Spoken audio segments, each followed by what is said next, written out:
صاحب الزمان عليك السلام أقبل إلينا عجل يا إمام. بسم اللہ الرحمن الرحیم. بقیت اللہ خیر لکم ان کنتم مؤمنین. اللہم صل علی محمد وآل محمد. اللہم عجل لولیک الفرج وفرجنا بہم یا کریم. اللہم صل علی محمد وآل محمد.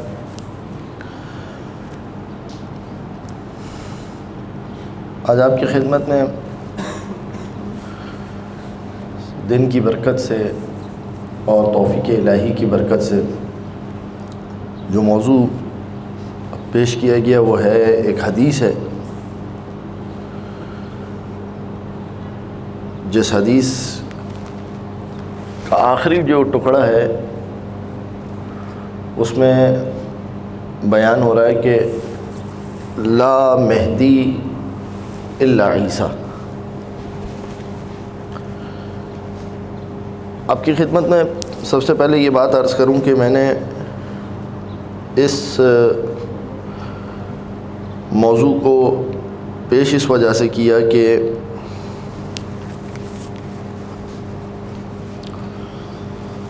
اہل سنت کے اکثر علماء نے اس حدیث کا انکار کیا اور اس حدیث کو جھٹلایا ہے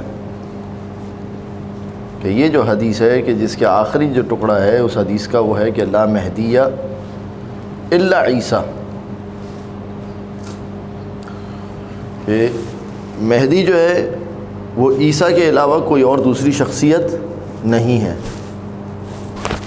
ایک بات تو یہ ہے کہ خود یہ جو ترجمہ ہے کہ مہدی عیسیٰ کے علاوہ کوئی دوسری شخصیت نہیں ہے، خود یہ ترجمہ درست ہے یا یہ ترجمہ بھی درست نہیں ہے، یہ مفہوم درست ہے یا یہ مفہوم بھی درست نہیں ہے. ایک سوال تو خود یہ ہے. لیکن اس کے باوجود اہل سنت کے اکثر علماء نے اس حدیث کو رد کیا ہے اور مختلف تعبیرات ہیں ابھی میں آپ کی خدمت میں پیش کروں گا. بعض نے کہا کہ تفرد حدیث المنفرد، بعض نے کہا حدیث المنکر، بعض نے کہا حدیث و ضعیف السند. مختلف تعبیرات جو ہے وہ موجود ہیں. میں نے کیوں آپ کی خدمت میں اس موضوع کو پیش کیا؟ اس وجہ سے کہ اس حدیث سے اس زمانے میں جو سب سے زیادہ سوء استفادہ کر رہے ہیں وہ ہے قادیانی. ان کی طرف ناظر ہوتے ہوئے، اہل سنت کی طرف ناظر ہوتے ہوئے میں نے اس موضوع کو انتخاب نہیں کیا ہے. میں نے اس موضوع کا انتخاب کیا قادیانیوں کی طرف ناظر ہوتے ہوئے. آپ کی خدمت میں ایک بات آپ کی خدمت میں عرض کروں وہ یہ ہے کہ آپ جا کے دیکھیے کہ مال کی بڑی اہمیت ہے اور دیکھیے کچھ چیزیں ہیں کہ جس کا انسان کی فطرت پر اثر ہے اسے میں اور آپ چاہتے ہوئے بھی ایک حد تک روک سکتے ہیں. کائنات کے رسول جیسی ہستی کے لیے بھی پروردگار عالم نے خود جناب ختیجہ کے قصیدے پڑھے. یہ مال ختیجہ کی برکت تھی کہ جس کی وجہ سے اسلام پھلتا پھولتا ہوا نظر آیا.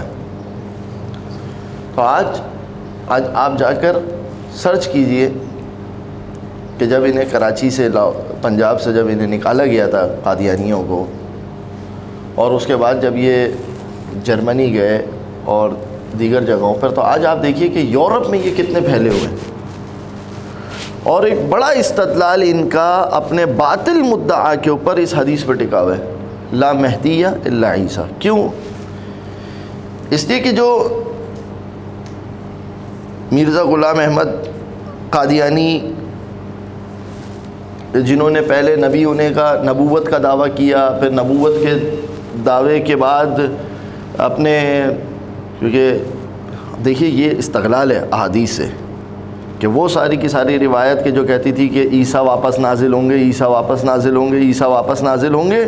اب یہ کتنا بڑا مسئلہ ہے کہ حدیث کا جب یہ ٹکڑا عوام الناس کے درمیان مشہور ہو جائے اور وہ علامات مشہور نہ ہوں کہ جو اس حدیث کے ساتھ تھی، تو حقیقت بات ہے ذرا آپ تصور کیجئے میں اور آپ کیسے پہچانیں گے؟ حدیث تو کہہ رہی ہے آخری زمانے میں کیا ہوں گے؟ عیسیٰ نازل ہوں گے. میرے اور آپ کے پاس وہ کیا علامات ہیں کہ یہ عیسیٰ ہوں گے؟ کتنی ایک اہم چیز ہے. لیکن یہ حدیث تو مشہور تھی کہ عیسیٰ نازل ہوں گے، عیسیٰ نازل ہوں گے، عیسیٰ نازل ہوں گے. ایک شخص کھڑا ہوا، اس نے دعویٰ کر دیا کہ میں ہی وہ عیسیٰ ہوں. ایک شخص کھڑا ہوا، اس نے دعویٰ کر دیا میں ہی وہ مہدی ہوں. لہٰذا انہوں نے اس حدیث کے ساتھ بہت استغلال کیا، اس حدیث کو بہت اپنے مفاد میں استفادہ کیا، اور اب جا کر ان کا جو دعویٰ ہے، اب بھی ان کے چینلز موجود ہیں. اگر آپ یوٹیوب پہ سرچ کریں MTA کے نام سے ان کی تبلیغات کے چینل موجود ہیں کہ جس کے اوپر ان کی مسلسل تبلیغات ہوتی ہیں. اس میں اس حدیث کو یہ بیس بناتے ہیں کہ پہلے نبوت کا دعویٰ کیا، اس کے بعد اپنے مسیح ہونے کا دعویٰ کیا، پھر مسیح ہونے کے دعوے کے بعد اب مسیح تو آ گئے، مسیح آنے کے بعد اس دنیا سے چلے بھی گئے، اب کون آئے گا؟ جو فرما رہے ہیں اب کون آئے گا؟ اب مہدی آئے گا. اور وہ ان کی باتوں کو بھی توجیہ کرنے کے لیے کہ وہ جو ہے ان کا جو دعویٰ تھا وہ دعویٰ نبوت کا دعویٰ نہیں تھا، کیونکہ الا انہ لا نبی بعدی، تو ان کا وہ نبی کا دعویٰ نہیں تھا، بلکہ وہ ان کا دعویٰ جو تھا وہ مسیحی کا دعویٰ تھا. اب پھر وہ مسیحی کے دعوے سے وہ دعویٰ تبدیل ہوا، وہ دعویٰ آپ کہاں پر آ گیا؟ مہدی کے دعوے پر آ گیا.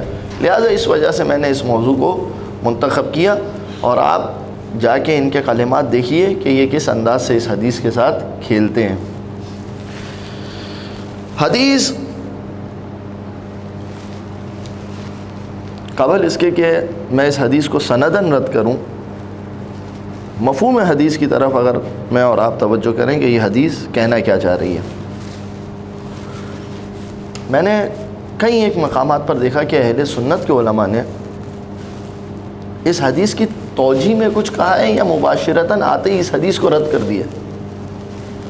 تو بعض مقامات کے اوپر شواہد ملے، وہ انشاءاللہ تعالی آپ کی خدمت میں پیش کرتا ہوں. حدیث کیا ہے؟ اس حدیث کا پہلا مصدر ہے سنن ابن ماجہ. سنن ابن ماجہ میں یہ حدیث ہے، اور اس کے بعد یہ حدیث جو ہے وہ حاکم نے اپنی کتاب میں اس حدیث کو نقل کیا. حدیث اس طریقے سے ہے کہ حدثنا عیسیٰ بن زید، وہ کہتے ہیں کہ حدثنا یونس بن عبد الاعلی، پھر اس کے بعد وہ کہتے ہیں کہ حدثنا محمد بن ادریس. اچھا، یہ میں بعض دوستوں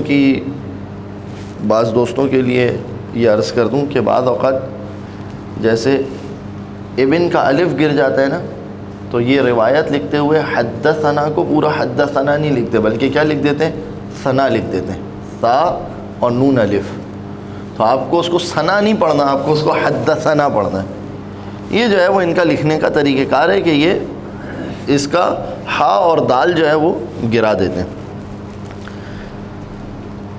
حدثنا محمد بن ادریس الشافعی انبأ، وہ کہتے ہیں کہ مجھے خبر دی محمد بن خالد الجندی ان عبان بن صالح ان الحسن. یہ حسن کون ہے؟ خود اس کے اندر ایک اختلاف ہے کہ یہ حسن تمیمی ہے یا حسن بصری ہے. ان انس بن مالک قال قال رسول اللہ صلی اللہ علیہ وآلہ، وہ کہتے ہیں کہ رسول خدا صلی اللہ علیہ وآلہ وسلم نے فرمایا. کیا فرمایا؟ اب روایات کے فکرے میں چند ایک فکرے آپ کی خدمت میں پڑھ رہا ہوں اس طریقے سے کہ لا یزداد الامر الا شدہ ولا الدین الا ادبارا ولا الناس الا شحا ولا تقوم الساعة الا على شرار الناس ولا مہدی الا عیسی ابن مریم. یہ حدیث ہے. اس کا آخری ٹکڑا کیا ہے؟ ولا مہدی الا عیسی ابن مریم. تھوڑی سی مجھے آپ کی توجہات درکار ہے. دیکھیے، سب سے پہلے تو ہم اس حدیث کے بارے میں اب یہ حدیث کے فکرے دیکھیں کیا کہہ رہے ہیں. مثال کے طور پر پہلا فکرہ کیا ہے؟ لا یزداد الامر الا شدہ. رسول خدا نے فرمایا کہ یہ امر جو ہے، بعض روایت کے اندر امر کی جگہ ہے لا یزداد الزمان الا شدہ. اور امر سے مراد یہ، یعنی امر سے مراد یہ جو معاملات ہیں، یہ جو حالات ہیں، لا یزداد الا شدہ، یہ اور شدت کی طرف جائیں گے، یعنی ابھی اس سے زیادہ سخت زمانہ آئے گا، اور اس سے زیادہ سخت زمانہ جو ہے وہ ابھی تمہیں دیکھنا پڑے گا۔ اسی طریقے سے وَلَدِّینُ إِلَّا أَتْبَارَ، دین کو اور پیچھے دھکیلا جائے گا، ٹھیک ہے، دین کو اور پیچھے دھکیلا جائے گا۔ اب اس کا ترجمہ کیا ہوگا؟ دین نہیں ہوگا مگر یہ کہ اور زیادہ پیچھے کی جانب اسے دھکیل دیا جائے گا۔ پھر کیا فرمایا؟ وَلَا تَقُومُ السَّاعَةُ إِلَّا عَلَى شَرَارِ النَّاسِ، قیامت نہیں آئے گی مگر یہ کہ اچھے لوگ بچیں گے ہی نہیں۔ اس دنیا کے اندر صرف اور صرف کیا چیز پھیلی ہوئی ہوگی؟ برائی پھیلی ہوگی۔ وَلَا تَقُومُ السَّاعَةُ إِلَّا عَلَى شَرَارِ النَّاسِ۔ اس کے بعد جو یہ جملہ کا وَلَا مہدی إِلَّا عیسیٰ، کوئی مہدی نہیں ہے مگر یہ کہ عیسیٰ۔ اب میری آپ کی خدمت میں جو مفہوم حدیث ہے ان تمام علماء سے میرا سوال ہے۔ سوال کیا ہے؟ آپ نے ترجمہ کیا کیا؟ لا یزداد الامر الا شدہ۔ اس کا ترجمہ آپ نے کیا کیا؟ آپ نے ترجمہ کیا کیا کہ امر جو ہے وہ ابھی خفیف ہے، بعد میں کس کی طرف جائے گا؟ شدت کی طرف جائے گا۔ امر ابھی خفیف ہے، بعد میں کس کی طرف جائے گا؟ شدت کی طرف جائے گا۔ پھر اس کے بعد دوسرا جملہ کیا ہے؟ دین کو کیا کیا جائے گا؟ اور زیادہ پس پشت ڈالا جائے گا۔ اچھا، یہ جو تیسرا جملہ وَلَا تَقُومُ السَّاعَةُ إِلَّا عَلَى شَرَارِ النَّاسِ، قیامت نہیں ہوگی، تو کیا آپ نے یہ ترجمہ کیا اصلاً قیامت ہوگی ہی نہیں، صرف باطل لوگ ہوں گے؟ یہ ترجمہ کیا نہیں کیا، اس لیے کہ یہاں پر جنس کی حقیقی نفی نہیں ہو رہی ہے، لہذا اسی اعتبار سے یہ جو آخری جملہ ہے وہ جملہ کیا ہے کہ لا تقوم الساعة ولا مہدی الا عیسیٰ۔ ولا مہدی الا عیسیٰ کا کیا ترجمہ کیا جائے گا؟ جو ترجمہ قابل قبول ہو، یعنی کیا مطلب ہے کہ مہدی نہیں آئیں گے مگر یہ کہ جب آئیں گے تو کس کے ساتھ آئیں گے؟ عیسیٰ کے ساتھ آئیں گے۔ یہ ایک مقدر جو ہے وہ یہاں پر رکھا جائے گا نوعیت کو دیکھتے ہوئے۔ مثال دوں آپ کو اس کی، خود علماء اہل سنت نے کئی ایک مقامات پر اس حدیث کو نقل کیا، ہمارے پاس بھی ہے یہ حدیث، وسائل کے اندر موجود ہے امیر المومنین سے، اور اس کے بعد جو ہے وہ ان کے پاس بھی جو ہے وہ یہ حدیث موجود ہے۔ وہ کیا ہے؟ لا صلاۃ لجار المسجد الا فی المسجد۔ تو لا صلاۃ کا کیا کرتے ہیں ہم یہاں پر؟ یہ کرتے ہیں کہ اصل نماز ہی نہیں ہے۔ نہیں، گھر کے اندر جو نماز پڑھ رہے خارج میں نماز متحقق ہوئی ہے یا نہیں ہوئی ہے؟ ہوئی ہے، تو نماز تو ہے وہ، تو پھر لا صلاۃ کو ہم کیا کہتے ہیں؟ علماء تقدیر میں رکھتے ہیں لا صلاۃ کاملہ، کامل نماز نہیں ہے۔ بعض نے لکھا ہے تمام ہے، نماز تمام نہیں ہے، بعض نے مختلف تقادیر رکھی ہے، لیکن معنی یہی ہے کہ لا صلاۃ لجار المسجد الا فی المسجد۔ جو مسجد کے پڑوسی میں رہتا ہے اس کی نماز ایسی کامل نہیں پہنچے گی۔ کیوں؟ اب دوسری روایتوں کو اس کے ساتھ جمع کیا جائے گا۔ سوال یہ کہ بھائی آپ کو یہ توجیہ کرنے کی ضرورت پیش کیوں آئی؟ کوئی آ کے سوال کرے نہیں کہ بلا حقیقت پہ اس کو عمل کیا جائے، توجیہ کرنے کی کیا ضرورت ہے؟ توجیہ کرنے کی ضرورت پیش کیوں آئی؟ اس لیے کہ آپ کے پاس روایات موجود ہے۔ اگر کوئی شخص اپنے گھر میں بھی نماز پڑھ رہا ہے، کسی بھی جگہ پہ نماز پڑھ رہا ہے، نماز ہے، اس کا فریضہ ادا ہو جائے گا۔ لہذا جب آپ نے وہ ساری روایتیں دیکھی تو اس کے نتیجے میں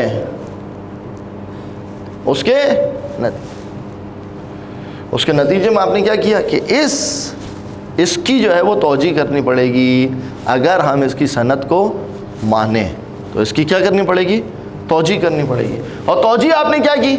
توجیہ آپ نے یہی کی کہ لا صلاۃ یعنی لا صلاۃ کاملۃ لجار المسجد الا فی مسجد، یعنی اس کی نماز کا کمال وہاں پر ہوگا۔ کیوں؟ اب یہ کاملۃ والی آپ نے کیوں رکھی تشریح؟ اس وجہ سے کاملۃ والی تشریح رکھی کہ ہمارے پر روایت ہے کہ اگر کوئی شخص مسجد میں جا کے نماز پڑھے تو گھر میں نماز پڑھنے سے اس کی نماز اتنا درجہ افضل ہے. پھر اگر کوئی شہر کی جامع مسجد میں جا کے نماز پڑھے تو مسجد سوق سے اس کی نماز، یعنی بازار میں اگر کوئی مسجد ہے تو اس کے مقابلے میں اس کی نماز وہاں پر اتنا درجہ افضلیت رکھتی ہے. لہذا یہ ساری روایت موجود ہے. جب ہم نے ان ساری روایتوں کو دیکھا تو لا صلاۃ کو ہم نے عدم پہ حمل نہیں کیا کہ اصلاً نماز ہے ہی نہیں، مگر یہ کہ وہ شخص مسجد میں جا کے پڑھے گا. جس طریقے سے بالکل اسی طریقے سے اس حدیث کے اندر لا مہدیہ کو ہم عدم پہ حمل نہیں کریں گے کہ لا مہدیہ اصلاً مہدی کوئی ہے ہی نہیں، مگر یہ کہ وہ عیسیٰ ہے، یہ نہیں کریں گے، بلکہ اس کو کس پر حمل کریں گے؟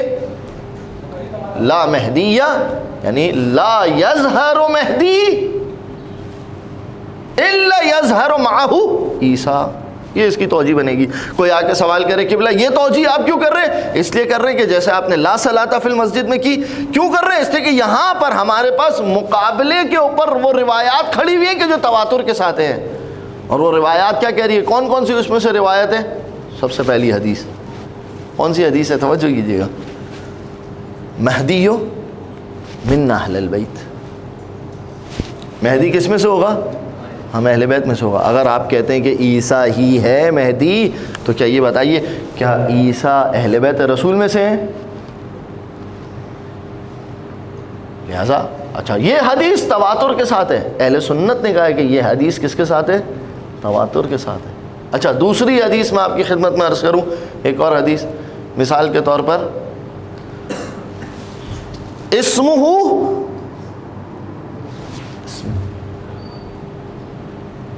مہدی کا نام کیا ہوگا؟ وہ نام ہوگا کہ جو میرا نام ہے. آپ ان حدیث کو کیا کرو گے؟ یہ حدیث بھی کثرت کے ساتھ موجود ہے. توجہ فرمایا آپ نے. اس کے بعد تیسری حدیث وہ والی لیجئے کہ جس حدیث میں صراحت کے ساتھ ہے کہ یہ ایک نہیں یہ دو ہیں. وہ کون سی حدیث ہے؟ کہ جب امام زمانہ علیہ الصلوۃ والسلام بیت المقدس پہنچیں گے اور بیت المقدس کے بعد جب وہاں پر نماز قائم ہوگی، نماز کھڑی ہوگی، تو امام زمانہ علیہ الصلوۃ والسلام جناب عیسیٰ سے کہیں گے تقدم. تو جناب عیسیٰ کا کیا کہیں گے؟ بعض روایتوں کے اندر مفہوم ہے کیفا اتقدم، کیسے میں تقدم کروں علی ابن فاطمہ. توجہ فرمانا. لہٰذا یہ ساری روایات جب ہم دیکھتے ہیں تو لا مہدیہ الا عیسیٰ کو ہم کیا کریں گے؟ توجیہ کریں گے کہ لا مہدیہ یہاں پر عدم نہیں ہے، نفی نہیں ہے مہدی کی کہ مہدی ہے ہی نہیں مگر یہ کہ عیسیٰ ہے، نہیں، بلکہ یہاں پر کیا کہنا چاہ رہے ہیں؟ لا یظہر مہدی الا یظہر معہ عیسیٰ. مہدی ظاہر نہیں ہوں گے مگر یہ کہ ان کے ساتھ کون ظاہر ہوں گے؟ عیسیٰ ظاہر. لہٰذا یہ جو ہے وہ اس حدیث کو، اگر ہم اس حدیث کو سندن صحیح مانیں تو یہ جو ہے وہ اس حدیث کی توجیہ ہوگی. آج آپ کی خدمت میں سندن جو ہے وہ اس حدیث کا ایک رد آپ کی خدمت میں پیش کرتا ہوں. اگرچہ کہ علماء نے اس پر بہت سارے رد پیش کیے. مثلا بعض نے آ کے کہا ہے کہ یہ حدیث منفرد ہے. حدیث منفرد، اب آپ کو یقیناً اس بات کا اندازہ ہوگا کہ حدیث منفرد یعنی تفرد بہ. دیکھیں علماء کی تعبیرات جو ہے وہ درایت حدیث میں، حدیث منفرد کو جب وہ تعبیر کرتے ہیں تو وہ اس طریقے سے تعبیر کرتے ہیں، یعنی تفرد بہ فلان. کیا مطلب تفرد بہ فلان؟ مثلا اس حدیث کے بارے میں کہا ہے کہ یہ حدیث منفرد ہے اور پھر یوں کہا ہے، علماء کی تعبیرات اس طرح ہے، تفرد بہ محمد بن الخالد الجندی. کیا مطلب تفرد بھی؟ اس لیے کہ اس طبقے کے اندر محمد ابن خالد جندی کے طبقے کے اندر ہمارے پاس اور بھی بہت سارے محدثین موجود ہیں، اور یہ تفرد اس وقت اور شدید ہو جاتا ہے کہ صرف طبقے میں نہیں موجود ہے محدثین، بلکہ اسی کے مثلا وہ اگر بغداد کا رہنے والا تھا تو بغداد ہی میں اور بہت سارے محدثین ہمارے پاس موجود ہیں. مگر تفرد بہ محمد بن خالد الجندی، تفرد بہ محمد بن خالد الجندی، اس کا مطلب کیا ہے کہ محمد ابن خالد جندی کے علاوہ کسی اور نے اس حدیث کو نقل نہیں کیا. لہٰذا اس طبقے کے اندر محدثین موجود ہیں مگر اس کے باوجود بھی کسی اور نے اس روایت کو نقل نہیں کیا. تفرد به محمد بن خالد الجندی. لہٰذا اس وجہ سے ایک اعتراض یہ کیا گیا منفرد. اب میرا ایک سوال ہے آپ سے, توجہ کیجیے گا. دیکھیے یہاں پر انہوں نے بات لا کے آدھی چھوڑ دی. سوال یہ ہے کہ حدیث منفرد صحیح نہیں ہو سکتی؟ حدیث منفرد حقیقت میں حدیث غریب کی خبر کی تقسیم کس طریقے سے ہوتی ہے؟ یا خبر متواتر ہے یا خبر واحد ہے. خبر واحد کے اندر تقسیم ہے, یا خبر مستفیضہ ہے, یا خبر اگرچہ کہ بعض نے 3 تقسیم کی ہے, تواتر, مستفیضہ اور واحد, لیکن بہرحال جو مشہور تقسیم ہے وہ یا خبر متواتر ہے یا خبر واحد ہے. خبر واحد کی تقسیم کے اندر ایک تقسیم کیا ہے؟ مستفیضہ ہے. یا خبر واحد غریب ہے, غریب وہی منفرد ہے. تو کیا منفرد جو ہے وہ صحیح نہیں ہو سکتی؟ تو پھر علماء نے یہ اعتراض کیوں کیا کہ یہ خبر منفرد ہے؟ یہ اعتراض کیوں کیا؟ صحیح ہو سکتی ہے. اس کی وجہ کیا؟ اس کی وجہ یہ کہ تفرد یہاں پر اس وجہ سے خاص طور پر ذکر کیا گیا کہ تفرد کے مقابلے میں باقی روایات کے جو اس بات پہ صراحتاً دلالت کرتی ہیں کہ مہدی کا وجود اور عیسیٰ کا وجود 2 الگ الگ وجود ہے, وہ روایت تواتر کے ساتھ ہے. تو تواتر کے مقابلے میں ہم حدیث منفرد کو نہیں لیں گے. اس وجہ سے علماء نے یہ اعتراض کیا کہ تواتر کے مقابلے کے اوپر ہم حدیث منفرد کو نہیں لیں گے. اس کے بعد آپ کی خدمت میں ایک خوبصورت روایت ہے, آیت ہے, اور آیت کے ذیل میں ایک روایت ہے, وہ آپ کی خدمت میں پیش کرتا ہوں. یہ جو آپ نے ہمارے ممبروں سے کئی مرتبہ سنا ہوگا, مگر اہل سنت کے یہاں پر بھی یہ قول موجود ہے, ولو ایک قول کے اعتبار سے مگر موجود ہے. تفسیر قرطبی, تفسیر قرطبی. تفسیر قرطبی اس کا اصل نام ہے جامع لاحکام القرآن. یہ اس تفسیر کا اصل نام ہے جامع لاحکام القرآن, مگر مشہور ہو گئی کس کے نام سے؟ تفسیر قرطبی کے نام سے. کیوں؟ کیونکہ اس کے لکھنے والے جو ہیں وہ کون ہیں؟ محمد ابن احمد الانصاری قرطبی. قرطبی کیا ہے؟ قرطبی خود قرطبی کیا ہے؟ قرطبی اندلس کا ایک مشہور شہر تھا. قرطب, اندلس آج کا اسپین. اسپین ایک زمانے میں مسلمانوں کی ریاست تھی, مسلمانوں کی مملکت تھی, اس میں ایک مشہور شہر تھا قرطب. لہٰذا وہاں سے کئی ایک علماء جو ہے وہ نکلے ہیں, بالخصوص جو ہے وہ اہل سنت کے. تو یہ قرطب جو ہے وہ اندلس کا ایک علاقہ تھا, وہاں کے یہ رہنے والے تھے. انہوں نے ایک تفسیر لکھی, تفسیر قرطبی. اچھا, جلد نمبر 8 تفسیر قرطبی, جلد نمبر 8 صفحہ نمبر 121. آیت چل رہی ہے سورہ توبہ کی. آیت مشہور و معروف ہے, هو الذی ارسل رسولہ بالہدی ودین الحق لیظہرہ علی الدین کلہ ولو کرہ المشرکون. پروردگار کی ذات وہ ذات ہے کہ جس نے اپنے رسول کو ہدایت کے ساتھ بھیجا اور دین حق کے ساتھ بھیجا, لیظہرہ علی الدین کلہ, تاکہ اس دین کو ہر دین کے اوپر ظاہر کرے, غالب کرے. ولو کرہ المشرکون, اگرچہ کہ یہ بات مشرکوں کو انتہائی ناگوار گزرتی ہو.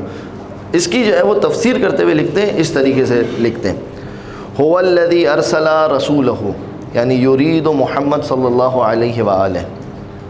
اس یہاں پر رسول سے مراد کیا ہے؟ محمد مراد ہے. بالہدی ای بالفرقان.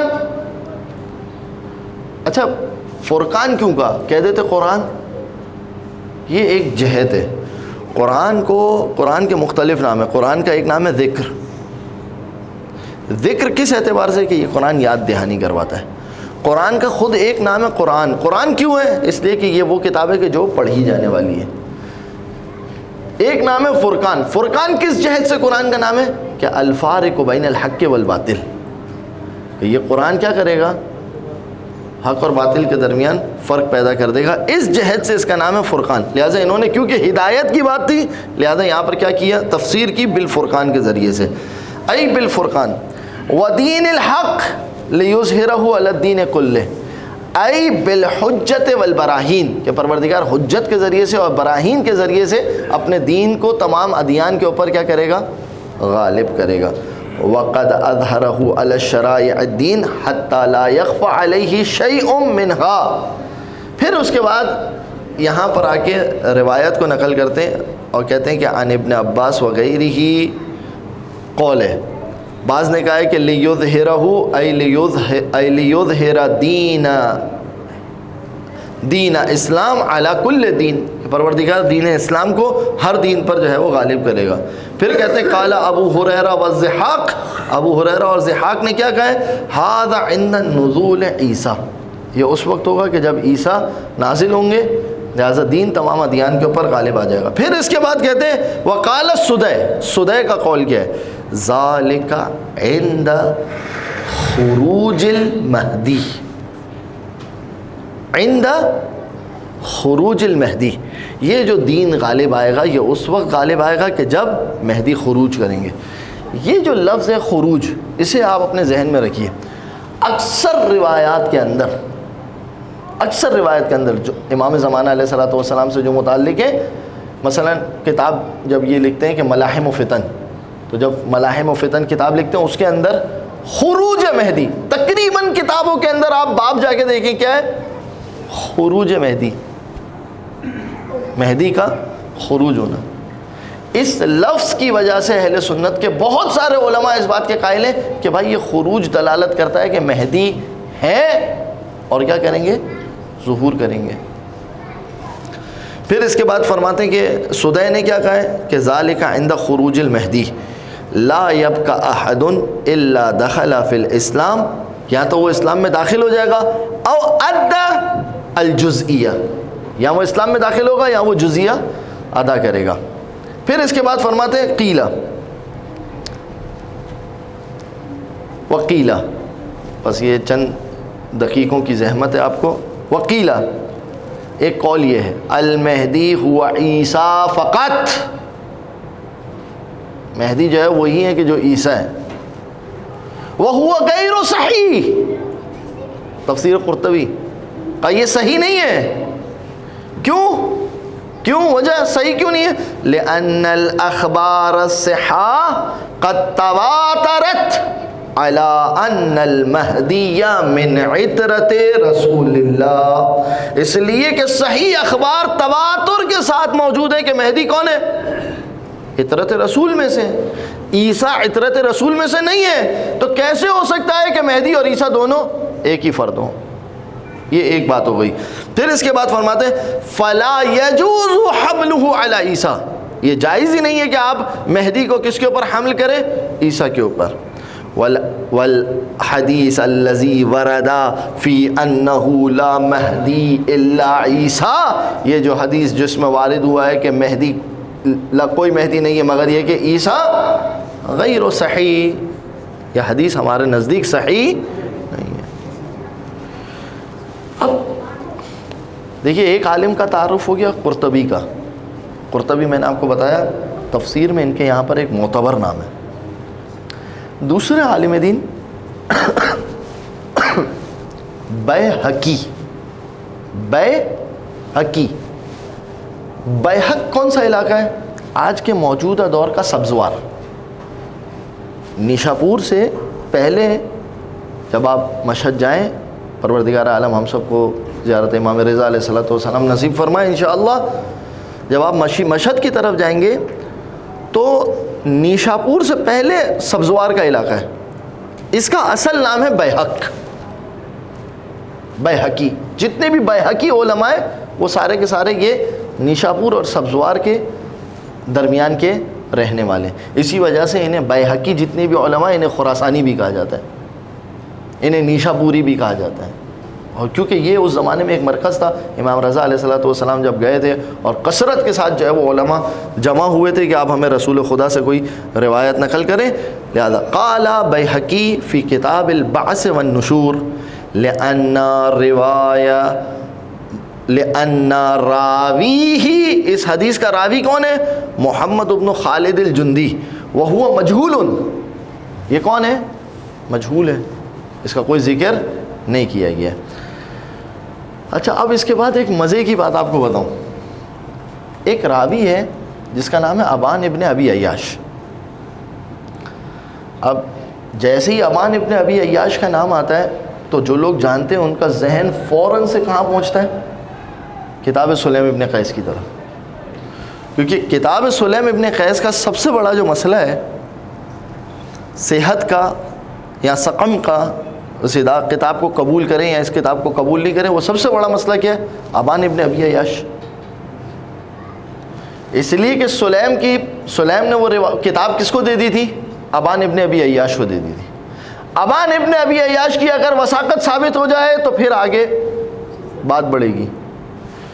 مزے کی بات یہ ہے کہ ابن ماجہ نے جو روایت نقل کی ہے اس کے اندر راوی کا نام لکھا ہے ابان ابن صالح، ابان ابن صالح، لیکن کئی ایک کتابوں کے اندر ابان ابن صالح نہیں ہے. کتاب کے اندر جو نام ہے وہ ہے ابان ابن ابی عیاش. اور اگر آپ اس کتاب کو قبول کر لیں تو ہمارے لیے تو نور علی نور ہے. یہی وجہ ہے کہ بہت سارے علماء اہل سنت نے اس حدیث کو رد کرتے ہوئے لکھا ابان ابن ابی عیاش وہو متروک الحدیث، یہ وہ ہے کہ جس کی حدیث کو ہم ترک کر دیں گے. اگرچہ میں نہیں کہہ رہا کہ ابان ابن ابی عیاش ضعیف ہے، کثرت کے ساتھ ہمارے پاس اہل سنت کے اقوال موجود ہیں کہ ابان ابن ابی عیاش کو حتیٰ اہل سنت نے بہت سی جگہوں پر قبول کیا ہے. لہٰذا یہ ایک الگ گفتگو ہے ابان ابن ابی عیاش کی. مگر میں آپ کی خدمت میں عرض کر رہا تھا کہ اس حدیث کے اندر جو ہے وہ اچھا یہ کیسے پتہ چلا؟ ایک شخص ہے، اس کا نام ہے، دیکھیے توجہ کیجیے، بعض اوقات ایک شخص ہے، اس کا نام ہے صامت ابن معاذ. صامت ابن معاذ کہتا ہے کہ جب میں نے یہ حدیث سنی تو میں اپنے علاقے سے، میں رہتا تھا صنعاء میں صنعاء سے گیا جند کے اندر 2 دن کا سفر کر کے میں جند گیا. اچھا اب یہ کیوں صامت ابن معاذ جا رہا ہے 2 دن کا سفر کر کے؟ کہاں جا رہا ہے؟ صنعاء میں رہنے والا شخص کہاں جا رہا ہے؟ جند جا رہا ہے. یہ کیوں وہاں پر کیا کہہ رہا ہے؟ اس وجہ سے کیوں پتا تھا کہ یہ حدیث تواتر کے خلاف ہے. کہتا ہے میں وہاں پر گیا، وہاں پر ان کے میں نے محدث سے کہا کہ یہ حدیث تمہارے یہاں پر نقل کی جاتی ہے. کیوں؟ اس لیے کہ محمد ابن خالد جند کا رہنے والا تھا، جندی تھا. کہتا ہے میں نے جب اس کے محدث سے یہ حدیث لی تو اس میں ابان ابن صالح تھا ہی نہیں، بلکہ اس کے اندر کون تھا؟ ابان ابن ابی عیاش تھا. یہ مثال پتہ ہے کیا ہے؟ اس کی مثال کیا ہے؟ اس کی مثال وہی ہے کہ جب عبداللہ ابن سنان اور محمد ابن سنان بناءً علی القول کہ عبداللہ ابن سنان جو ہے وہ ثقہ ہے اور محمد ابن سنان جو ہے وہ ضعیف ہے، دونوں بھائی ہیں، تو بندہ کیا کرتا ہے؟ ابن سنان لکھ دیتا ہے. بندہ کیا کرتا ہے؟ کہتے ہیں حدیث جو ہے وہ ابن سنان سے. بہرحال یہ کیا کہتے ہیں؟ بیہقی کیا کہتے ہیں؟ بیہقی کا تعارف میں نے آپ کی خدمت میں پیش کر دیا. وَهُوَ الْمَدِينَةُ وَالْبَيْهَقُ هُوَ مَدِينَةٌ فِي ایران تسمى اليوم بسبزوار. وقال ذہبی اس کے بارے میں کیا کہتے ہیں؟ بہقی کے بارے میں عجیب جملہ واقعا. بہقی کی کتاب کون سی؟ سنن کبریٰ، اس کی مشہور و معروف کتاب ہے سنن کبریٰ. میں اس وجہ سے آپ کی خدمت میں یہ بات عرض کر رہا ہوں کہ بہقی کے اوپر انسان کام کریں. اس کے بارے میں ذہبی، یعنی اگر ذہبی آ کے اہل سنت کے علماء میں سے کسی کی توثیق کر دے تو یہ ایک بڑی بات ہوتی ہے کہ بھائی اس کی توثیق ذہبی نے کی ہے میزان اعتدال کے اندر. لہٰذا ذہبی کے جملے کیا ہیں بہقی کے بارے میں؟ کہتے ہیں کہ لو شاء البہقی ان یعمل لنفسہ مذہبا یجتہد فیہ لکان قادرا علی ذلک. یعنی اہل سنت کے فقہ کے اعتبار سے حنبلی، شافعی، مالکی جو مذہب ہے، کہتے ہیں کہ اگر بہقی چاہتا کہ وہ خود اپنا مذہب بناتا تو وہ اس بات پہ قادر تھا. کیوں؟ کیونکہ اس کے پاس علوم کے اندر اتنی گرفت موجود تھی. پھر اس کے بعد امام الحرمین جوینی جب اس کے بارے میں آتے ہیں عجیب جملہ کہتے ہیں. سنیے گا یہ جملہ کیا ہے؟ ما من شافعی الا وللشافعی فضل علی غیر البیہقی. جو بھی شافعی مذہب کا عالم دین ہے اس کو آگے وہ بلا لیں، میں ختم کروں گا. نماز کا ٹائم ہو جائے. جو بھی شافعی مذہب کا عالم دین ہے اس کا, توجہ کیجئے گا, جو بھی شافعی مذہب کا عالم دین ہے ہر ایک کے اوپر شافعی کا فضل ہے. کوئی شافعی سے اوپر شافعی مذہب کا عالم دین نہیں گیا. پھر کیا کہتے ہیں؟ الا بیہقی. بیہقی نے بھی فقہ میں شافعی مذہب اختیار کیا تھا, سوائے بیہقی کے. پھر کیا جملہ کہتے ہیں؟ کہتے ہیں فَإِنَّ لَهُ مِنَّةٌ وَفَضْلٌ عَلَى الشَّافِعِي. بیہقی وہ ہے کہ شافعی کے اوپر بھی اس کو فضیلت حاصل ہے. لِقَثْرَةِ تَصَانِیفِهِ فِي نُصْرَةِ مَذْهَبِ الشَّافِعِي وَبَسْطِ مُوجِزِهِ وَتَأْیِیدِ آرائِهِ. کیونکہ وہ جو موجز امام شافعی کی کتاب انتہائی مختصر سی, اس کو جو کھولا ہے, اس کو جو بیان کی ہے, شافعی مذہب اصل میں پروان چڑھا ہے وہ بیہقی سے چڑھا ہے.